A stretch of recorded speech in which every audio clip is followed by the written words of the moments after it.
नमस्कार, स्वागत है आपका आपके अपने चैनल उज्जवल जीके में और मैं हूं सीमा तेजस। आज हम पढ़ने वाले हैं शक संवत, विक्रम संवत, चाणक्य और कालिदास के बारे में। हम भारतीय इतिहास के महत्वपूर्ण बिंदु कर रहे हैं। तो आज की क्लास में ये 4 टॉपिक हम लेकर चल रहे हैं, तो अंत तक जरूर बने रहिएगा। तो देखिए, सबसे पहले बात करेंगे हम शक संवत की 78 ईसा पूर्व में। इस संवत का जो प्रारंभ हुआ है 78 ईसा पूर्व में हुआ है। कुषाण राजा कनिष्क जो थे महान ने अपने राज्यारोहण को उत्सव के रूप में मनाने और इस तिथि को यादगार बनाने के लिए इस संवत की शुरुआत की थी। किसने शुरुआत की थी? कनिष्क महान ने।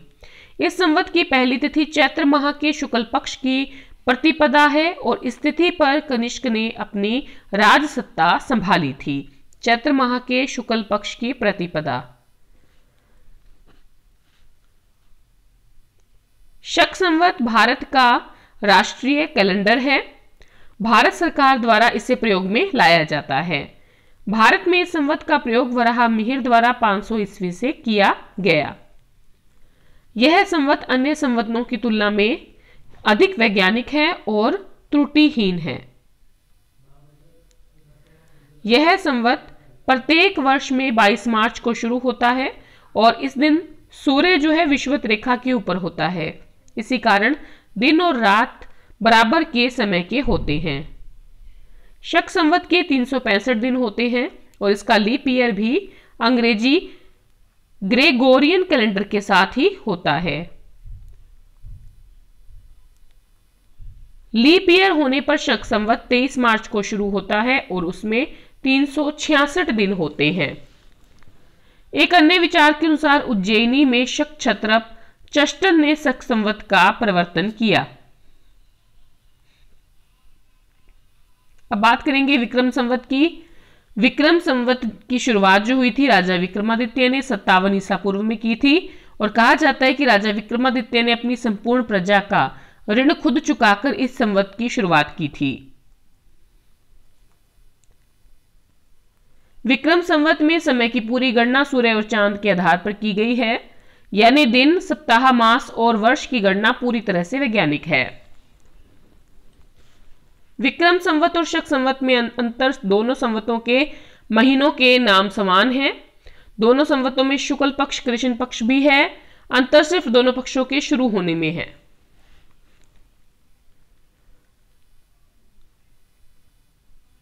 विक्रम संवत में नया महीना पूर्णिमा के बाद आने वाली कृष्ण पक्ष से होता है, जबकि शक संवत में नया महीना अमावस्या के बाद शुक्ल पक्ष से शुरू होता है।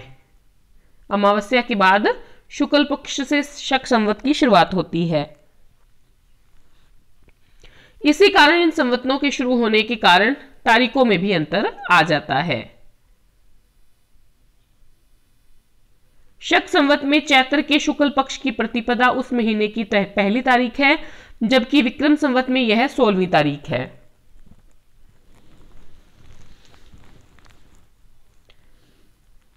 अब बात करेंगे चाणक्य की। चाणक्य चंद्रगुप्त मौर्य के गुरु थे और महामंत्री थे। चाणक्य को कौटिल्य और विष्णुगुप्त के नाम से जाना जाता है। चाणक्य की पत्नी का नाम यशोमती था। उन्होंने नंद वंश का नाश करके चंद्रगुप्त मौर्य को राजा मनवाया था। उन्होंने बिंदुसार और अशोक को भी मार्गदर्शन दिया। चाणक्य ने तक्षशिला विश्वविद्यालय में पढ़ाई की और वहां पर आचार्य भी रहे। चाणक्य के कहने पर सिकंदर के सेनापति सेल्यूकस की जो पुत्री थी हेलेना, उनसे चंद्रगुप्त मौर्य का विवाह हुआ। चंद्रगुप्त के राज्य निर्माण का समय जो समस्त इतिहास है वस्तुतः उनके गुरु चाणक्य का कार्य है। कुछ विद्वान मानते हैं कि हेलेना ने ही चाणक्य की हत्या करवा दी। कौटिल्य ने अर्थशास्त्र की रचना की, जो राजनीति, अर्थनीति, कृषि, समाज नीति आदि का एक महान ग्रंथ है। इसमें उन्होंने वर्णन किया कि एक राजा किस प्रकार से राजनीतिक और आर्थिक शक्ति प्राप्त कर सकता है। अब बात करेंगे कालिदास की। कालिदास संस्कृत भाषा के महान कवि और नाटककार थे। वे चंद्रगुप्त विक्रमादित्य के नवरत्नों में शामिल थे। उन्होंने भारत की पौराणिक कथाओं और दर्शन को आधार बनाकर रचनाएं की। कालिदास नाट्य, महाकाव्य और गीति काव्य के क्षेत्र में अपनी अद्भुत रचना शक्ति का प्रदर्शन करने के लिए प्रसिद्ध हैं।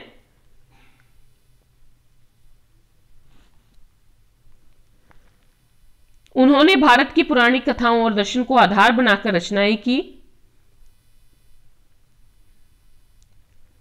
कालिदास नाट्य, महाकाव्य तथा गीति काव्य के क्षेत्र में अपनी अद्भुत रचना शक्ति का प्रदर्शन करने के लिए प्रसिद्ध हैं। इनकी सर्वाधिक प्रसिद्ध नाटक जो है वो अभिज्ञान शाकुंतलम है, जिनसे इन्हें सर्वाधिक प्रसिद्धि मिली है। इनके दो अन्य नाटक हैं, विक्रमार्वशीय और मालविका अग्निमित्रम। इनके 4 महाकाव्य हैं, रघुवंशम, कुमार संभवम, मेघदूत और ऋतुसंहार। तो आज के लिए इतना ही। अगली क्लास में हम पढ़ेंगे प्रथम चीनी यात्री फाहियान, चीनी यात्री ह्वेनसांग, मेगस्थनीज की इंडिका, गांधार शैली, मथुरा शैली। तो आज के लिए धन्यवाद।